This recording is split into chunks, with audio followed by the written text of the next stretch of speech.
Hello friend, चलिए आ गए हैं फिर कुछ नया लेके। तो हमारी हमेशा ये कोशिश रहती है कि जो भी घर में कबाड़ पड़ा है, जो भी बेकार सामान है, तो उसका यूज़ करके कुछ हम कर सकें। तो देखिए दप्पा ये मटकी हम यूज़ कर रहे थे अपने बालकनी गार्डन में, कभी स्टैंड के रूप में या कभी किसी रूप में। तो लेकिन ये हमारे हाथ से गिर गई और इस तरह से ये टूट गई थी।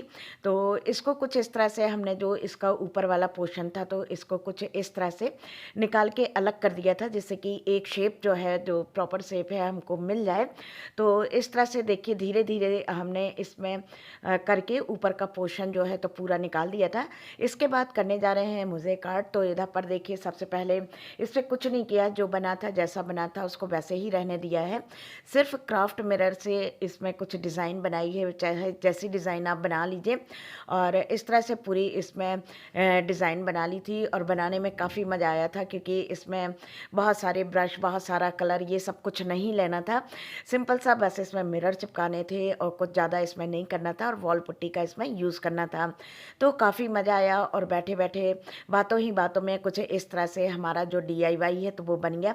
और बिल्कुल ही इन जो दो डीआईवाई हमने बनाए हैं, तो उसमें खर्च आप सोचिए ज़्यादा से ज़्यादा 50 से 60 रुपए का खर्च आया होगा, क्राफ्ट मिरर और वॉल पुट्टी वगैरह मिला के। बाकी तो घर पे ही जो बेकार पड़ा था तो उसका ही हमने कुछ यूज़ किया है। तो बस देखिए इधर पर अपने डिज़ाइन बना ली थी, आप चाहे जैसे भी इसको बना सकते हैं।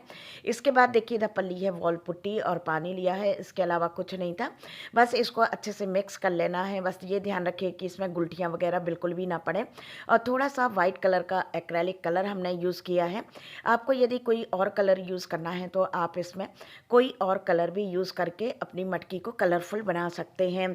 तो बस इधर पर देखिए ये मिरर जो हमने स्टिक किए थे, तो इसको कम से कम नहीं तो 8-10 घंटे के लिए हमने छोड़ दिया था, जिसमें कि मिरर जो है तो बहुत अच्छे से उस पे स्टिक हो जाएँ, और जब हम इसमें वॉल पुट्टी लगाएँ और उसको हम पोंछें तो वो बिल्कुल भी ना निकलें। तो कुछ इस तरह से देखिए वॉल पुट्टी जो है तो हमने इसको पूरा कवर कर दिया था ऊपर साइड को जो है। तो इधर पर हमने वॉल पुट्टी ही लगा दी थी इस तरह से, और पूरे में बहुत अच्छे से इसको उंगली से या फिर आप किसी स्पून वगैरह से, चाकू वगैरह से इसको अच्छे से इस पे स्प्रेड कर सकते हैं।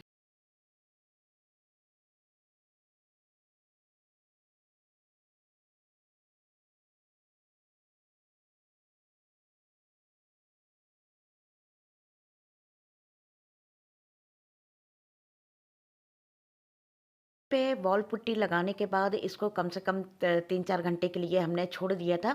और इसके बाद सूखे कपड़े से कुछ इस तरह से इसको हमने पोंछ दिया था, क्योंकि यदि हल्का सा भी गीला कपड़ा लेते हैं ना, तो जो मिरर होता है तो मिरर के ऊपर जो वॉल पुट्टी है तो उसके थोड़े से धब्बे से आने लगते हैं। और ऐसे में बिल्कुल क्लीन जो है तो वो साफ़ होता है। और देखिए इस तरह से यदि एक आध मिरर निकल भी जाए तो कोई बात नहीं है, उसको आप फेविकोल से फिर से स्टिक कर सकते हैं। तो इस तरह से देखिए पूरा हमने निकाल दिया था। और यदि कहीं से वॉल पुट्टी भी निकल गई है तो बिल्कुल कोई बात नहीं है, आप जो वॉल पुट्टी बच जाती है तो उसको कोन में भर के रख लीजिए, क्योंकि जब लगाते हैं तो बिल्कुल ये नहीं है कि बिल्कुल एक्यूरेट बन के तैयार हो वॉल पुट्टी। तो जो भी बचती है तो उसको हम कोन में भर के रख लेते हैं, जहाँ से यदि निकल जाता है वॉल पुट्टी तो उस जगह पर कोन से लगा देते हैं। तो इस तरह से देखिए आपकी जो मटकी बिल्कुल बेकार टूटी फूटी थी वो किस तरह से खूबसूरत सी बन के तैयार हो गई है। और मतलब कोई भी समय नहीं लगा, कोई भी आपका ज़्यादा कहना चाहिए कि बजट नहीं गड़बड़ाया, फटाफट से आपकी एक मटकी जो है तो तैयार हो गई। और ये देखिए बहुत ज़्यादा पुराने ये रिकॉर्ड डले हुए थे हमारे यहाँ, जो कि कुछ टूट फूट गए हैं, कुछ बेकार हो गए हैं इस तरह से।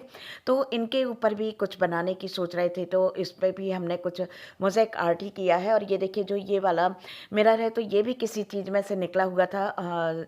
शायद हमने ऑनलाइन कोई मिरर मंगाया था तो उसका बीच वाला अगल बगल का पोर्शन टूट गया था, तो हमने इस तरह से इसको निकाल के अलग कर दिया था।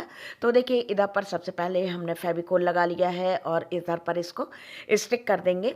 और इसके बाद इस पे भी वही प्रोसेस करना है कि जो क्राफ्ट मिरर हैं तो उनको आप इस पे अपने मनमर्जी के हिसाब से डिज़ाइन देकर और उस पे डिज़ाइन बना लीजिए। तो देखिए ये भी काफ़ी दिनों से पड़ा था, और ये सब सामान जो बेकार होते हैं तो उनको रखना उठाना बहुत प्रॉब्लम होती है, बहुत ढेर भर का सामान वैसे ही घर में रहता है। तो इस तरह से जब हम इसको बना लेंगे तो सोचिए कि आपका वॉल डेकोरेटिव पीस जो है तो एक तैयार हो जाएगा, और साथ में जो बेकार सामान था उसका भी यूज़ हो गया, और आपके डेकोरेशन के लिए एक चीज़ भी तैयार हो जाएगी। तो देखिए इधर पर कुछ इस तरह से हमने पूरी डिज़ाइन इस पर बनाई हुई थी क्राफ्ट मिरर से।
ये देखिए पूरी डिज़ाइन जो है तो बन के तैयार हो गई थी। इसको भी कुछ घंटे के लिए 4-5 घंटे के लिए रख देंगे, जिससे कि जो क्राफ्ट मिरर है तो बहुत अच्छे से इसमें स्टिक हो जाएँ और मजबूती के साथ, क्योंकि यदि आप लगा के तुरंत ही आप उसके ऊपर वॉल पुट्टी का पेस्ट लगाते हैं तो फिर वो सही कभी-कभी जो मिरर होते हैं तो वो निकल जाते हैं। तो देखिए पानी में इस तरह से पेस्ट बना लिया था वॉल पुट्टी का, और इस पे बहुत अच्छे से फिल करेंगे, जिसमें अंदर से पूरी तरह से जो वॉल पुट्टी है तो इसमें अच्छे से फिल हो जाए।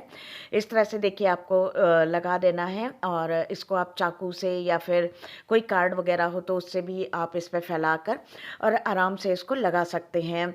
तो देखिए थोड़ी-सी मेहनत, थोड़ा-सा समय और थोड़ी-सी सूझबूझ से आपके घर में जो भी कबाड़ पड़ा है, जो इधर-उधर बेकार घूम रहा है, तो उसका आप यूज़ कर सकते हैं और अपने घर के डेकोरेशन के लिए कुछ ना कुछ तो बना ही सकते हैं।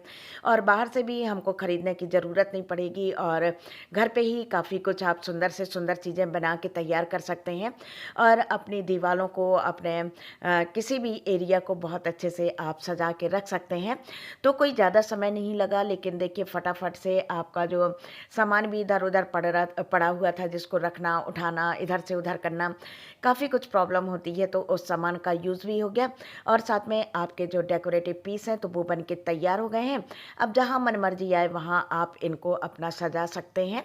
और बस देखिए इधर पर हमने जब ये अच्छे से 3-4 घंटा रख दिया था इसको, और फिर कुछ इस तरह से हमने सूखे कपड़े से ही हम इसको पोंछ देते हैं, क्योंकि यदि थोड़ा भी गीला सा होता है तो उस पे वॉल पुट्टी के थोड़ा से धब्बे वगैरह आ जाते हैं, जिससे कि जो क्राफ्ट मिरर होता है तो वो धुंधला सा पड़ जाता है। बहुत आराम से आप ड्राई कॉटन का कपड़ा ले लीजिए, स्पंज ले लीजिए, कुछ भी चीज़ ले लीजिए, और इस तरह से आप निकाल दीजिए। यदि आपका काफ़ी टाइम तक छूट जाता है, मान लीजिए 6, 7, 8 घंटे के लिए छूट जाता है, और निकालना यदि मुश्किल हो रहा है तो कोई बात नहीं है, उस पे थोड़ा-सा आप कोई शार्प चीज़ लेके हल्के से घिस दीजिए, तो सोचिए कि आपका क्राफ्ट मिरर बिल्कुल क्लीन हो जाएँगे। और दूसरा भी, तो इस तरह से देखिए दूसरा आपका जो डीआईवाई है तो वो भी बन के तैयार हो गया है। तो चलिए हर बार की तरह अब बताना आपको है, बारी आपकी है कि आज का हमारा वीडियो आपको कैसा लगा। अच्छा लगा हो तो प्लीज़ लाइक, कमेंट, शेयर और सब्सक्राइब करिएगा। और चलिए फिर मिलते हैं एक और नए इंटरेस्टिंग वीडियो में। अपना ख्याल रखिएगा, खुश रहिएगा और दूसरों को खुश रखिएगा। Thank you.